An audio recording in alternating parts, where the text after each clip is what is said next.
How to turn off read receipts on Facebook Messenger. Hey everyone, welcome back to the channel. In today's video, I'll show you how to turn off read receipts on Facebook Messenger. So now, without further ado, let's get started. So first thing first, open the Messenger app on your phone and make sure that you're logged in to your account.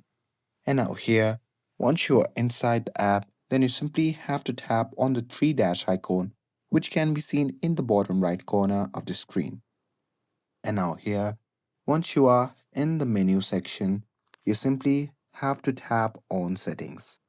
And here under the settings, if you scroll down, there you can see the option labeled as privacy and safety. So simply tap on it.